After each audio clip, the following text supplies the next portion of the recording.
Hi guys, welcome to my YouTube channel. I'm Nurse Lalies and I'm back with another video. Today I'm actually doing a part 2 on a video that I already did, which was talking about the differences between a cesarean section and a natural vaginal birth. In that video I was talking about the indications for these two birth options. So in this video I will be continuing to talk about our two birth options, a cesarean section and a natural birth. And in this video I will be going on to talk about the process, the requirements when it comes to these two birth options, how you can prepare yourself. Then I'll be talking about the length of your stay at hospital, depending on whether you had a natural vaginal birth or you had a cesarean section. And then I will also lastly be talking about the complications, the possible complications for both of these two birth options. So if you want to hear all about this, make sure you stick around. And if you do enjoy this video, please do give it a thumbs up. Please subscribe to my channel. Please click on your notification bell so that you can be notified whenever I post a video. So without any further ado, let's get on to this video. And before we go far, don't be surprised if you see that I shot these two videos on different days. I actually had shot that video, like the whole video, out on one day, and then I actually realized it's going to be so long, so I decided to cut it in half and make it a part 1 and a part 2.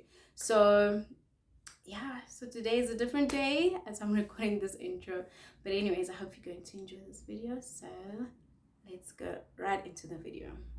So let's go on to, so the process when it comes to these two birthing options. When do you go to the hospital? What are the requirements? How long can you expect to stay at the hospital? So let's start with our natural vaginal delivery.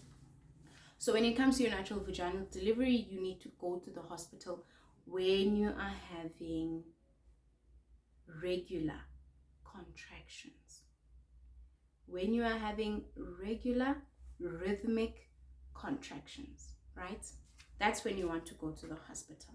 Some women, when they are close to reaching term, right? So a term baby is if you are more than 37 completed weeks pregnant. So some women, when they get close to reaching term, they will have some abdominal cramps, which they describe as like period cramps. But those cramps will be like coming and going and they won't be so regular. Now, some women can mistake those cramps for labor, and we call those cramps Braxton Hicks contractions. So those cramps don't mean that you are in labor. But obviously, if you are having cramps that you don't understand, you definitely need to go to the hospital to be assessed. Then you will be told there at the hospital whether you are in labor or not, right? So it can happen that you have these false contractions when you're close to giving birth. So, and there's also other reasons that could cause you to have cramps. It could be that you have a urinary tract infection. It could be that you have a vaginal discharge. You have an infection in your discharge that needs to be treated. So you always need to seek treatment for any cramps that you're having when you are pregnant. But when you are in labor, you are going to be having regular rhythmic contractions. And that is when you need to go to your hospital or to your clinic where you are going to deliver. So if you've had a normal vaginal delivery, if you gave birth at a clinic, 6 hours later you will be discharged. If it is during the night, you will be discharged the following day. And then if it's a hospital, you might stay there for 2 days, and as long as everything is fine with you and the baby. And then one thing to remember about having a natural delivery is that you might or you might not have stitches on your vagina. So stitches, usually they will result from the baby's head going out, pushing itself out of your vagina. So your vagina will have to stretch to accommodate the baby's head and the baby's body, and you might have some small little tears either in your vagina or in the skin that's between your vagina and your rectum. and as a result of that, you might need to have like some stitches. That's basically it about how to prepare yourself for a natural delivery, what to expect, and how long you might have to stay at the hospital. So now let's talk about our cesarean section. Okay, so with the cesarean section, things are a bit different. When you go to the hospital or to your clinic, it depends on what is the problem or what will be the reason for you to have a cesarean section. So for example, if you start to have like these very bad headaches and then you go to the hospital or to your clinic first, right, and you realize there that your blood pressure is high and that's what's causing the headache, it's very high, you will be sent to the hospital. And then the reason for you having a cesarean section in that case would be because of the high blood pressure, especially if it cannot be stabilized. So the length of the time that you will stay at the hospital will depend on your blood pressure. If your blood pressure is not stabilized, you will stay at the hospital until it is stabilized. Yeah, so whatever sent you to have a cesarean section, it must be stabilized before you actually deliver. Before you are discharged. It has to be stabilized. You cannot be discharged from the hospital if you're not stable, or like there are things that are still going wrong. So whether it's your BP, whether it's your blood sugar, everything needs to be stabilized before you can be discharged. And with your cesarean section, you could be staying at the hospital 3 days, 4 days, 5 days, again depending on how long it takes to stabilize you after you give birth.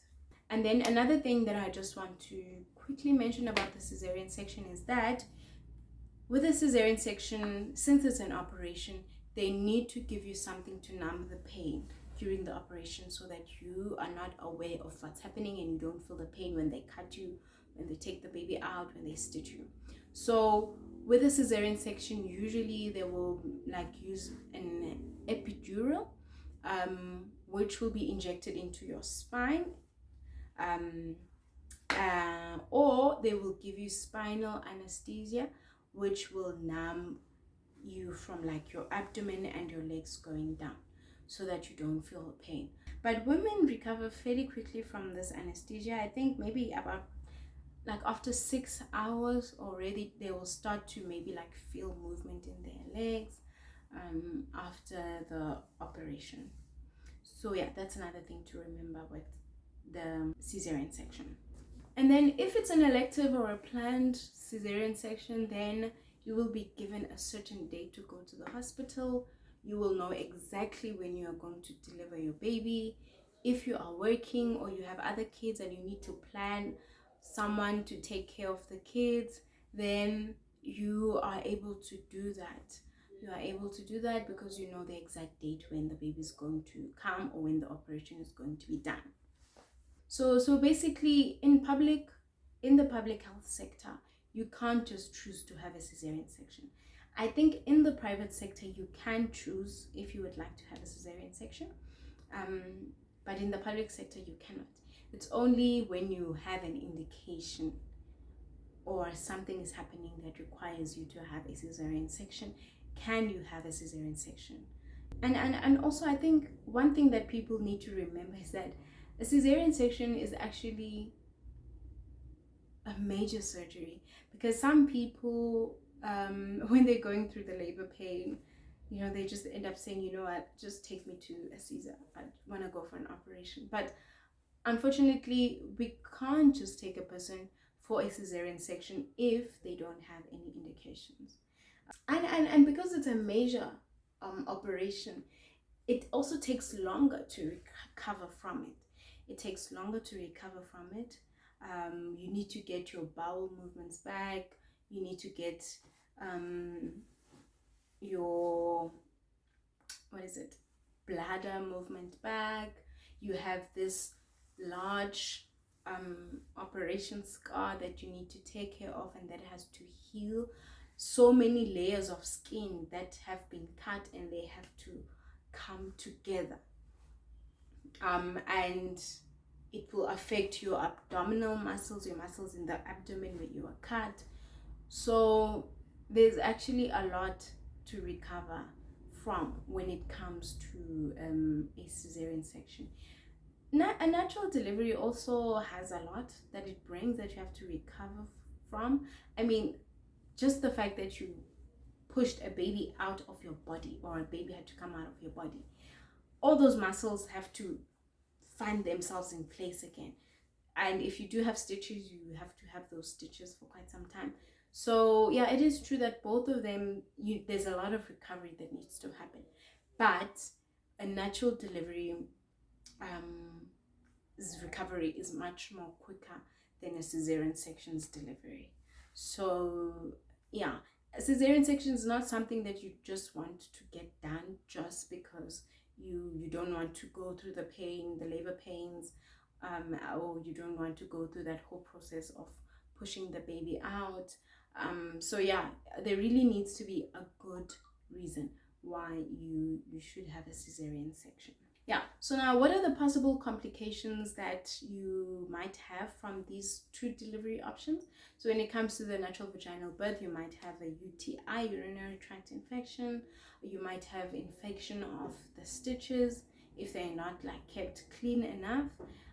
You might have something that we call postpartum hemorrhage, whereby you bleed a lot, either from your uterus not contracting enough, because after you give birth, the uterus, it was probably here when the baby was there, and now it has to go down back to its normal state after the baby comes out. So you might bleed a lot from the uterus not contracting enough, or you might bleed a lot from having tears in your vagina that maybe not stitched or not seen. You might have PPH, or maybe your placenta didn't come out after you delivered, so now you continuously having this bleeding. So yeah, so that those are some of the complications you might have with a natural birth. Then with a cesarean section, you might also have an infection of your incision, right? The incision where you were cut. It might even affect your whole abdominal cavity. The infection might be so severe that it can affect your whole abdominal cavity. And then you might probably have some complications with the anesthesia that you were given. Yeah, so there are complications that are related with each of these birthing options. So yeah, that's why it's very important to just sit down and think about them before you actually get to a point where you are now delivering. Some things we cannot avoid completely, like you might wish to have a natural vaginal birth as much as possible, but it might not be possible at some point because you might be having this complication, the baby is getting tired, you're in labor, and a decision needs to be made to take you for an operation. However, they have like a lot of benefits when it comes to a natural vaginal delivery. You get to go through that experience fully of bringing your baby into this life. You get to go through the experience fully, and you get to be the one as the mom who does the greatest job to take your baby out. There's increased bonding with mom and baby after birth, because after having a natural delivery, you are with your baby immediately. Once the baby's out, the baby's put on your chest, you can embrace your baby, you can just bask in that moment of seeing your baby for the first time. It's more natural, less interventions are needed, less medications are needed when it comes to a natural vaginal birth. You can choose to go through it without any medications, and it's completely possible. Yeah, so that bonding, that attachment, and also it can create like so much intimacy and make the whole moment so beautiful, especially if you are there in the delivery room, like with your partner or with your family. It can just create that wonderful bond. So when it comes to a cesarean section delivery, there is some separation when it comes to the mom and the baby. For example, when the baby comes out, okay, they will check the baby, make sure that the baby is fine and everything, and then the baby will be brought to you for you to see your baby and like to touch your baby. Actually, you will see your baby before your baby is taken away to be checked and all of those things, and so that the doctors and the surgeons can have time to close you up. But you then now after the surgery have to go to recovery, and you have to be monitored a little bit more to ensure that you're not having any complications. And at that time you still just have to recover from the whole thing, and you can't really see your baby that much. And perhaps when you go back to the ward now, you are in so much pain. You're in so much pain, and it really does affect the mom and baby bonding in that first day of life, because you might be going through so much pain that you just can't attach with your baby as much as you would be able to if you just had a normal delivery. So yeah, when it comes to that mom-baby bond and attachment on that first day of life, within that first hour, when it comes to a cesarean section, it is greatly affected. But with a natural delivery, you're with your baby from the get-go, which is like the most amazing thing about it. So yeah, I mean, yay for natural deliveries. So yeah, I really wish that every woman could be able to have a natural delivery and deliver their baby naturally, and just be able to experience the whole process of their labor and their childbirth. So yeah, that's all I wanted to talk about today.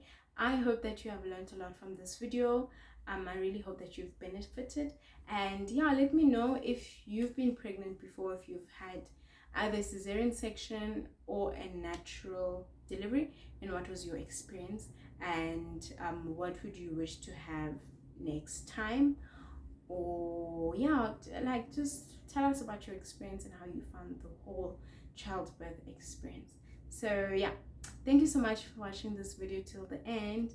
And don't forget to give this video a thumbs up, subscribe to my channel, and click your notification bells. I love you guys so much, and until the next time, bye.